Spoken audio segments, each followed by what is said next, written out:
할렐루야. 오늘도 거룩고 복된 날 주임대로 나오신 사랑하시는 성도님들을 축복합니다. 오늘은 마가복음 7장 24절에서 30절 말씀을 보고 세상의 구주이신 예수님 이란 제목으로 말씀을 나누겠습니다. 무더위가 성큼물이 가까이 왔습니다. 30도가 넘는 날씨가 연일 계속되고 있고 지방에는 지금 36도 이렇게 무더운 날씨가 계속되고 있습니다. 특별히 건강관리 잘 하시기 바랍니다. 요한복음 4장 42절 말씀과 요한일서 4장 14절 말씀을 보면 예수님을 가리켜서 세상의 구주라고 말씀하고 있습니다. 이는 예수님이 유대인의 구주이실 뿐만 아니라 이방인의 구주도 되시기 때문입니다. 예수님이 이방인들을 구원하실 것이라는 사실을 구약 성경에서도 이미 분명하게 밝혔습니다. 이사야 42장 6절 말씀을 보면 하나님은 메시아를 이방의 빛이 되게 하실 것이라고 말씀하셨습니다.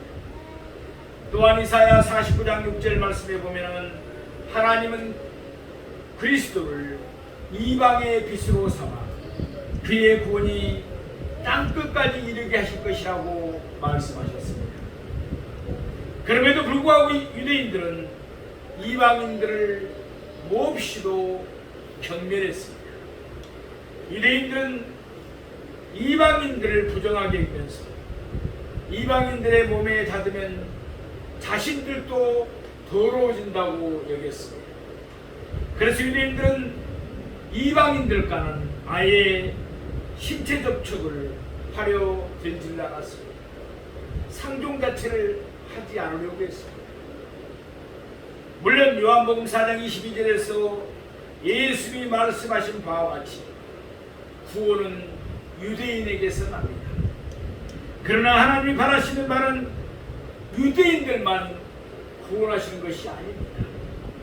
하나님의 뜻은 유대인들을 통해서 모든 이방인들을 구원하시는 것입니다. 그러기에 예수님은 그의 제자들에게 너희는 가서 모든 민족을 제자로 삼으라고 말씀하셨습니다.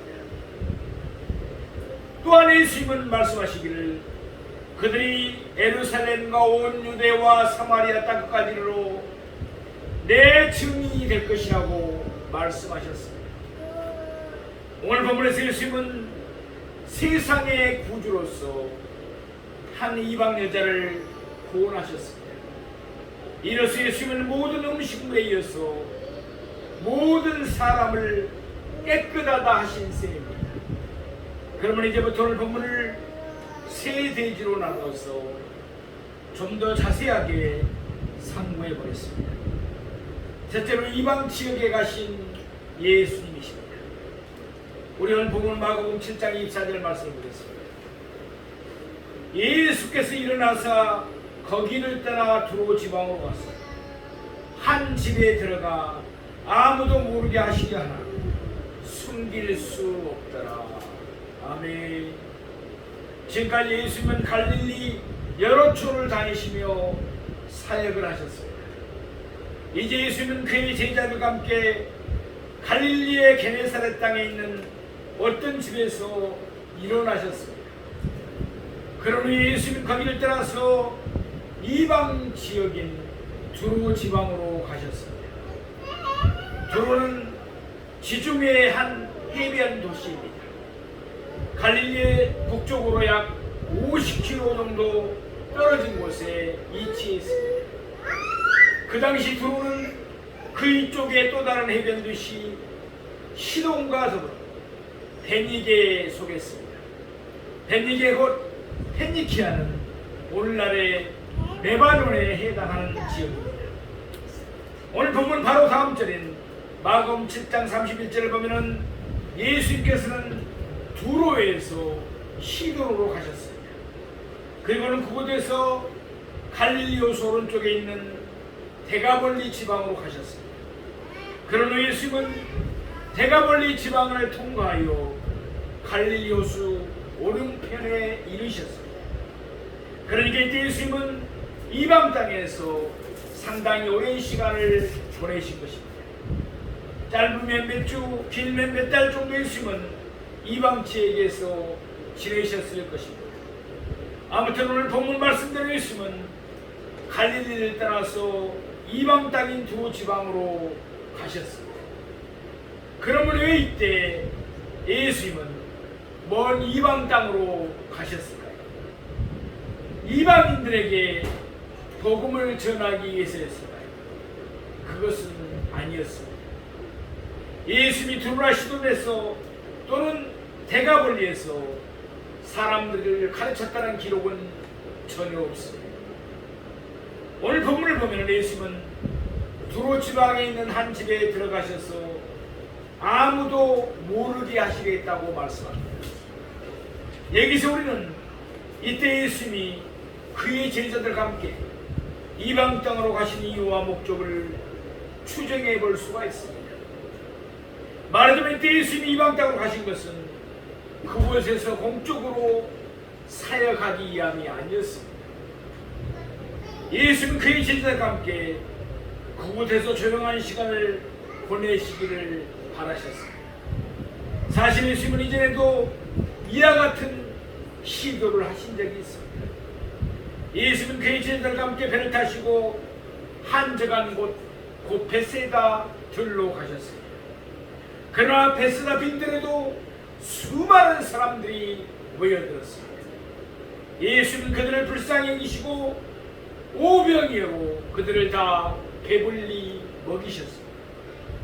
그 후에 예수님은 게네사렛 땅으로 가셨습니다. 그러자 그곳 사람들이 예수님을 알아보고서 예수님에게 많은 병자들을 데리고 왔습니다. 예수님은 그들을 다 고쳐주셨습니다. 이렇게 예수님이 가시는 곳마다 언제나 많은 사람들이 모여들었습니다. 사람들은 예수님의 놀라운 능력을 보고서는 예수님을 억지로 붙들어 자기들의 임금을 삼고자 했습니다. 사람들은 예수님이 자기들 이방 나라인 로마의 통치에서 또한 역시 이방인인 분봉왕 헤롯의 통치에서 벗어나게 해주기를 바랐던 것입니다. 이두메 사람, 곧 에돔 사람의 피가 흐르고 있는 분봉왕 헤롯은 세례 요한을 목베어 죽였습니다. 그러나 예수님의 소문을 듣고서 자기가 죽인 세례 요한이 죽은 자 가운데서 살아났다고 생각했습니다. 그래서 그는 예수님마저 죽이기를 바랬습니다. 또한 그 당시 유대계의 주축을 이루고 있던 바리새인과 서기관들도 마찬가지였습니다. 그들도 시탐탐 예수님을 죽여 없앨 수 있는 빌미를 찾고 있었습니다. 그 이유는 예수님이 자신들의 종교를 정면으로 부정했기 때문입니다. 그럴 때 예수님은 따로 그의 제자들과만 함께 있는 시간이 필요했을 것입니다. 십자가를 지시기 전에 예수님은 그들을 집중적으로 가르쳐야 하셨기 때문입니다. 그래서 예수님은 그의 제자들을 들이시고 이방 땅으로 가셨던 것입니다. 다시 오늘 본문을 봅니다. 예수님은 아무도 모르게 하시려 했지만 숨길 수 없으셨습니다. 유대인들이 두 사람들의 눈에 띄는 것은 당연한 일이었습니다. 더군다나 마가복음 3장 7절에서 8절에서 보는 바와 같이 예수님의 소문은 이미 두로 지방에 널리 퍼져 있었습니다. 둘째로 이방 여자를 용납하신 예수님이십니다. 오늘 본문 마가복음 7장 25절에서 26절 말씀을 보겠습니다. 이에 더러운 귀신 들린 어린 딸을 둔 한 여자가 예수의 소문을 듣고 곧와서 그 발 아래에 엎드리니 그 여자는 헬라인이요 수로보닉의 족속이라 자기 딸에게서 귀신 쫓아내 주시기를 강구하거늘 아멘. 그 여자에게는 안타깝게도 귀신 들린 어린 딸이 있었습니다. 더러운 귀신은 말 그대로 그 여자의 어린 딸에게 온갖 더럽고 악한 일들을 행하게 했습니다. 그 여자는 예수님의 소문을 듣고 즉시 예수님이 계신 곳으로 찾아왔습니다. 그 여자는 예수님에게 와서 예수님의 발 아래 엎드렸습니다. 마가복음 5장 22절 말씀을 보면 해당장 야이로가 예수님의 발 앞에 엎드린 적이 있습니다. 해당장 야이로는 유대인이었습니다. 반면에 스로보니게 여인은 어떤 사람이었습니까? 그 여자는 헬라인이었습니다. 성경에는 종종 이방인 전체가 헬라인이라고 표현됩니다. 알렉산더 대왕이 세상을 제패한 이래로 헬라 문화가 온 세계에 꽃을 피웠기 때문입니다. 그 단적인 예로 우리가 보고 있는 신약 성경도 처음에는 헬라어로 기록되었습니다. 로마서 1장 16절 말씀을 보면은 복음이 먼저는 유대인에게요 그리고 헬라인에게로다 라고 말씀했습니다. 여기 헬라인은 이방인을 가리킵니다. 이처럼 성경에서 유대인과 헬라인이 서로 대조적으로 사용되는데 헬라인은 유대인을 제외한 모든 이방 사람들을 지칭하는 것입니다. 그 여자는 이방인이었습니다. 그 가운데서도 그 여자는 수로보니게 족속이었습니다. 수로보니게는 수로와 보니게를 합친 합성어입니다. 앞에 나오는 수로는 수리아를 의미하고 뒤에 나오는 보니게는 베니게를 의미합니다. 이미 말씀드린 대로 둘은 베니게에 속한 도시였습니다. 그런데 뒤에 로마가 베니게를 점령하고 난 뒤 로마는 보다 넓은 지역인 수리아에 속하게 되었습니다. 그래서 수로보니게라는 말이 생기게 된 것입니다. 마태복음 15장 22절 말씀을 보면은 그 여자를 가나안 여자라고 부르고 있습니다. 신명기 7장 2절에 하나님은 이스라엘 백성들에게 가나안 족속을 신멸하라고 명하셨습니다. 그래서 아마도 이미 오래전에 그 여자의 조상들은 가나안 땅을 떠나서 베니게로 옮겨가서 살았을 것입니다. 아무튼 유대인이었던 해당장 야이로도 또 헬라인이었던 수로보니게 족속의 여자도 예수님의 발 앞에 엎드렸습니다. 예수님은 하나님이시니 예수님은 세상의 구주이기 때문에 유대인이나 헬라인이나 모두가 예수님의 발 앞에 엎드려 경배하는 것은 당연한 일입니다. 그 여자는 예수님에게 경배하면서 자기 딸에게서 귀신을 내쫓아주기를 강구했습니다. 물론 그 여자는 그동안 자기 족속들이 대대로 믿었던 신들 고팔과 아세라 또는 이스다롤에게 똑같은 강구를 해왔을 것입니다. 내 딸에게서 귀신이 나가게 해달라 그들이 믿는 신들에게 강구했을 것입니다. 그러나 전부 부질없는 일이었습니다. 그래서 이제는 데살로니가전서 1장 9절 말씀과 같이 그 여자는 과거에 했던 우상들을 다 버리고 살아계시고 참되신 하나님 곧 예수님께 경배하며 강구했습니다. 본문에 보면 그 여자는 예수님에게 계속해서 강구했음을 알 수가 있습니다. 왜 그 여자는 반복해서 계속해서 예수님께 강구했을까요? 마태복음 15장 23절 말씀이 밝히듯이 그 여자는 계속되는 강구에도 불구하고 예수님은 한 말씀도 대답하지 않았습니다. 그러면 그 여자의 계속되는 강구에도 불구하고 왜 예수님은 한 말씀도 대답하지 않았을까요? 이는 예수님에게 사랑이 부족했기 때문도 아닙니다. 예수님에게 능력이 없었기 때문도 아닙니다. 예수님의 의도는 과연 무엇이었을까요?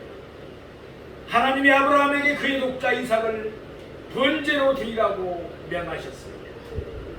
로마서 4장 1절 말씀처럼 하나님은 그 시험을 통하여 아브라함의 믿음을 경고케 하셨습니다. 마찬가지로 예수님도 그 여자의 믿음을 경고하게 하시고 의도적으로 그를 시험하셨던 것입니다.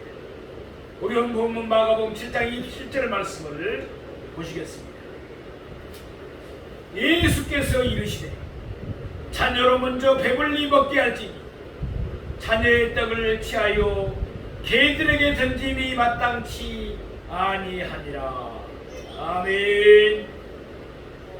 수로보니게 여자의 강구에 대한 대답으로 예수님은 하나의 비유를 말씀하셨습니다. 언뜻 보면 예수님의 대답은 매우 냉정하게 보입니다. 마치 예수님이 그 여자의 강구를 매정하게 거절하신 것처럼 느낄 수가 있습니다. 더군다나 예수님의 비유 가운데 나오는 개는 흔히 유대인들이 이방인들을 경멸하여 부르는 말이었습니다. 유대인들은 자기들을 하나님의 자녀라고 여겼습니다. 그러면서 이방인들은 개와 같이 더럽고 부정하다고 여겼던 것입니다. 수로보니게 여자가 강구할 때 처음에는 예수님이 한 말씀도 대답하지 않았습니다. 그러던 이제는 예수님이 그의 대답 속에서 개라는 용어를 노골적으로 사용함으로써 이방인이 그것도 이방인 여자가 들을 때 모욕감을 느낄 수 있게 하셨습니다. 도대체 예수님 그 여자를 구원하실 의향이 있으신지 없으신지 그렇게 느낄 수가 있습니다. 그와 같이 생각될 수도 있습니다.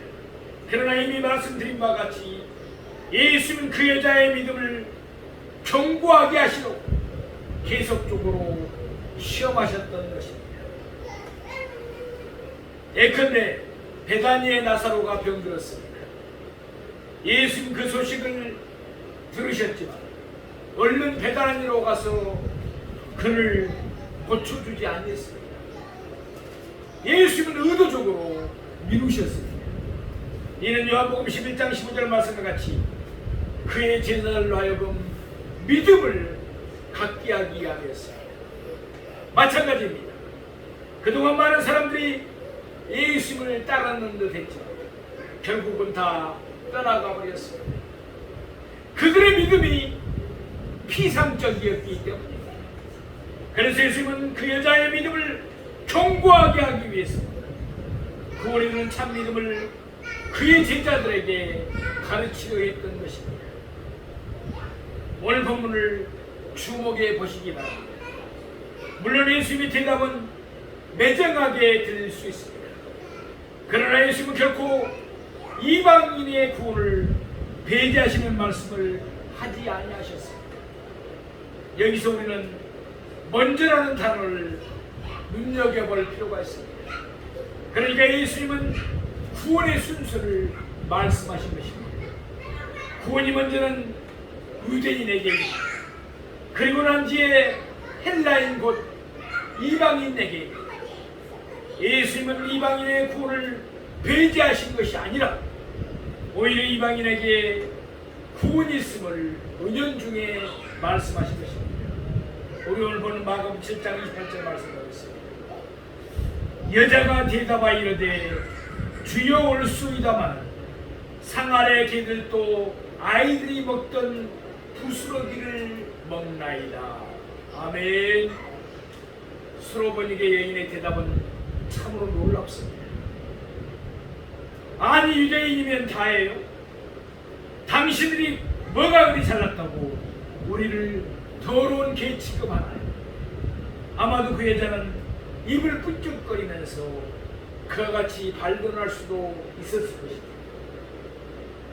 그러나 예수님이 바라시는 대로 그 여자는 매우 신앙적인 대답을 했습니다. 주여 올수입니다. 그러나 예수님을 주라고 불렀습니다. 이제는 더 이상 바알이나 아세라 또는 아스타롯이 그의 주가 아니었습니다. 오로지 예수님만이 변함없는 그의 주였습니다. 또한 수로보니게 여자는 예수님의 말씀을 듣고서 조금도 불평하거나 원망하거나 반박하지 않았습니다. 그 여자는 예수의 말씀을 그대로 받아들였습니다. 그렇습니다. 나는 그동안 더러운 개와같이 더러운 우상들을 숨겼던 이방인에 불과할 뿐입니다. 그러면서 그 여자는 예수님의 비유를 그대로 받아들여 또다시 예수님께 간구합니다. 상아의 개들도 아이들이 먹던 부스러기를 먹나이다. 바리새인과 세리가들과 달리 이 여자는 자신을 낮추면서 오로지 예수님께 공유를 구할 뿐이었습니다. 아울러 이때 수로보니 여자는 예수님의 비유를 올바르게 이해했습니다. 상 아래 있는 개들이 먹는 부스러기라고 했습니다.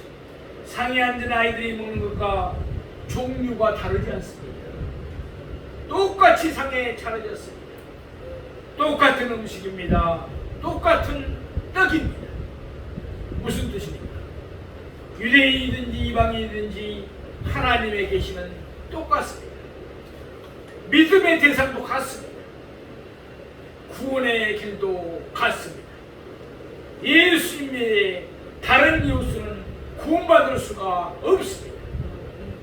바로 이와 같은 사실을 이해했기 때문에 그 여자는 계속해서 예수님에게 강구했던 것입니다. 셋째로 이방 여자를 구원하신 예수님이십니다. 우리 마가복음 7장 29절 말씀을 보겠습니다.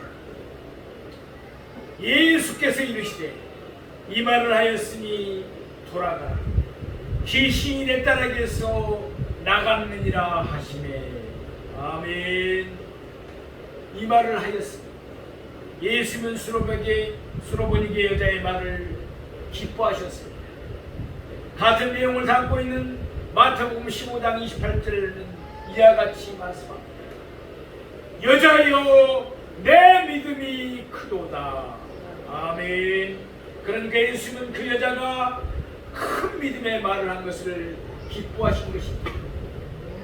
믿음이 크다 작다는 것은 상대적인 말입니다. 예컨대 예수는 종종 그의 제자들에게 믿음이 적다고 나무랐습니다. 그들은 예수님과 늘 함께했습니다. 따라서 마땅히 큰 믿음을 가져야 했습니다. 그러지 못할 때 그들은 믿음이 작다는 책망을 예수님께 드려야 했습니다. 반면에 수로보니게 여자는 이방인이었습니다. 그런 성경도 없었습니다. 하나님의 약속도 없었습니다.